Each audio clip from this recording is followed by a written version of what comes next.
네, 안녕하세요. 최근에 아테리스라는 회사 주가 보셨나요? 무려 58%나 급등했던데. 아, 네, 봤습니다. 그게 AMD가 차세대 AI 칩 설계에 아테리스 기술을 쓰기로 했다. 뭐 이런 소식 때문이었죠? 맞아요. 그래서 오늘은 여러분이 보내주신 자료들을 좀 보면서 이 AMD와 아테리스 협력이 정확히 어떤 의미인지, 특히 그 아테리스의 플렉스젠 네트워크 온칩 노에오스 IP 기술이 AI 반도체 설계에 어떤 영향을 줄지 좀 깊이 파고 들어가 보려고 합니다. 네, 좋습니다. 이게 단순한 기술 협력을 넘어서 왜 중요한 어떤 기술적 변곡점이라고까지 평가받는지, 또 그 플렉스젠 기술이 정확히 어떤 역할을 하는지 그 핵심을 좀 짚어보는 시간이 되면 좋겠네요. 네, IP는 지적 재산권이고 노에우스는 네트워크 온칩. 이게 칩 내부의 데이터 고속도로, 도로망 설계 기술. 이렇게 보면 좀 쉽겠네요. 아, 네, 정확합니다. 비유 좋으신데요, 도로망 설계. 아테리스는 바로 이 칩 내부 도로망 설계, 즉 노에오스 솔루션 전문 기업이라고 보시면 됩니다. 특히 시스템 온 칩, SoC나 칩렛 설계에 아주 필수적인 기술이죠. 그렇군요. 그럼 그 플렉스젠 기술은 구체적으로 뭐가 다른 건가요?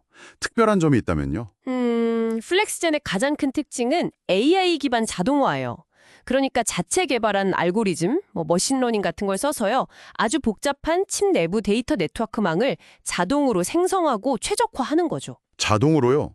그게 기존 방식하고 비교하면 얼마나 차이가 나는데요? 이게 기존 수작업이나 좀 단순한 자동화 방식에 비해서 최대 10배까지 네트워크 생성 및 최적화 속도를 높일 수 있다고 해요. 와, 10배요? 단순히 시간만 빨라지는 게 아닐 것 같은데요. 바로 그 점입니다. 이게 그냥 작업 시간 좀 줄인다 이런 차원이 아니고요. 설계 속도 자체가 빨라지니까 개발 사이클을 몇 주 혹은 몇 달까지도 단축시킬 수 있는 잠재력이 있는 거죠. 그럼 시장 변화에 훨씬 빨리 대응할 수 있겠네요.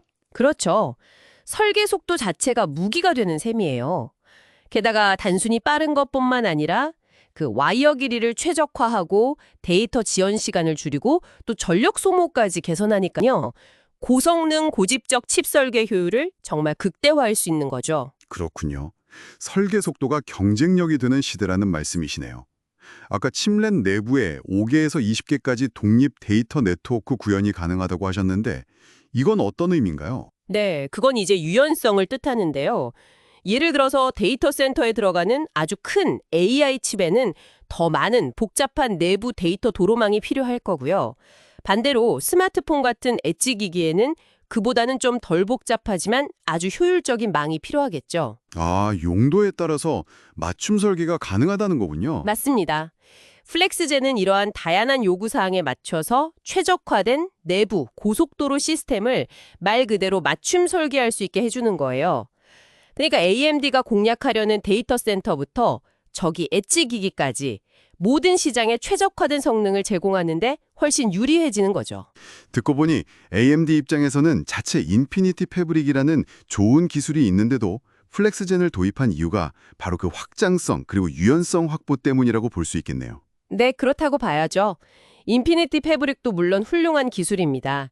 칩 내부 연결이나 칩렛 간 연결을 담당하니까요. 그런데 이제 칩렛 구조가 점점 더 고도화되고 하나의 칩 패키지 아래 들어가는 다이수가 늘어나면서 문제가 생기기 시작했어요. 어떤 문제죠? 연결해야 할 것들이 너무 많아지니까 이 데이터 통신망이 기하급수적으로 복잡해지는 거예요. 이게 잘못하면 성능 병목 현상으로 이어질 수 있거든요. 데이터가 막히는 거죠. 아, 교통체증 같은 거군요. 그렇죠. 플렉스젠은 바로 이 복잡한 내부 도로망 설계와 최적화를 AI가 자동으로 해주니까 인피니티 패브릭이 제 성능을 최대한 발휘할 수 있도록 돕는 해결사 역할을 하는 셈입니다. 기존 기술의 부담을 덜어주는 거죠. 그러니까 기존 인피니티 패브릭과 플렉스젠이 서로 보완하면서 시너지를 내는 거네요. 정확합니다. 데이터 전송이나 통합 과정을 자동화하고 효율화해서 연결 경로 설정이라든지 전력 소모 문제, 지연 시간 같은 병목 현상을 크게 줄여주는 거예요. 결국 AMD의 핵심 경쟁력인 칩렛 기반의 확장성을 더 강력하게 만들어주는 거죠. 확실히 요즘 AI 시장 보면 고성능, 저전력, 또 대용량 데이터 처리가 핵심인데 이걸 구현하려면 칩넷 구조가 거의 필수가 되고 있잖아요. 그러다 보니 이런 내부 연결 기술의 중요성이 점점 더 커질 수밖에 없겠네요. 바로 그 지점입니다. 칩렛이나 멀티다이 구조는 필연적으로 아주 복잡하고 정교한 연결망, 즉 인터커넥트 설계가 필요해요. 여기에서 플렉스젠의 진짜 경쟁 우위가 드러나는 건데요. 바로 자동화입니다. 자동화요? 네. 기존에는 이걸 거의 수작업으로 하거나 아니면 좀 미리 만들어둔 템플릿 같은 걸 썼거든요. 당연히 시간도 오래 걸리고 혹시 모를 오류 가능성도 높았죠. 그런데 플렉스젠은 AI 기반으로 이걸 자동화하니까 설계 시간과 생산성 면에서 혁신적인 개선이 가능한 겁니다. 수작업 대비 자동화 설계의 이점이 정말 크군요.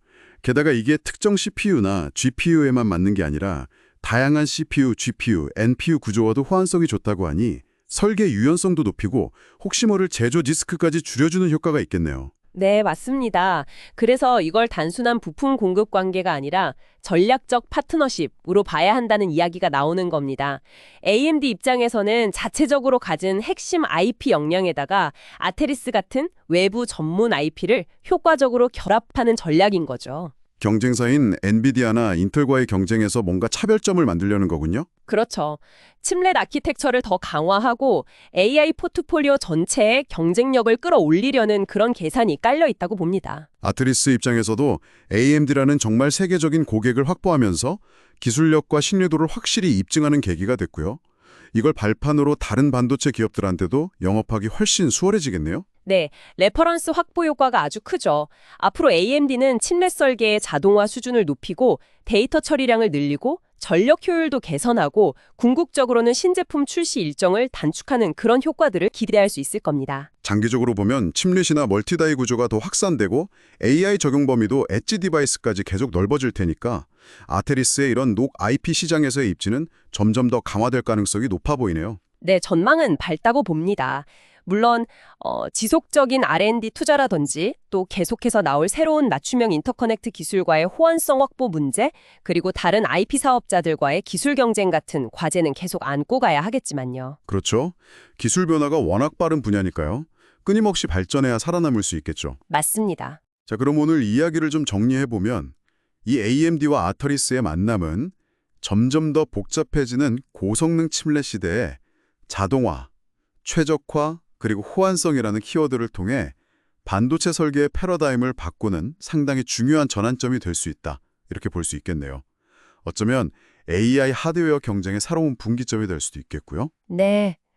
고도로 전문화된 서로 다른 기술들이 어떻게 만나서 시너지를 내고 더 큰 혁신을 만들어내는지 보여주는 아주 흥미로운 사례라고 생각합니다. 오늘 이야기를 마무리하면서 문득 이런 질문이 드네요.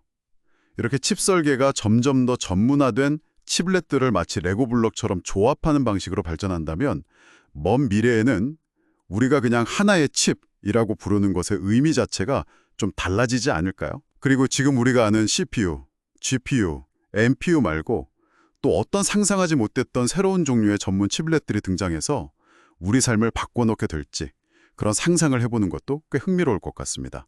여러분은 어떻게 생각하세요?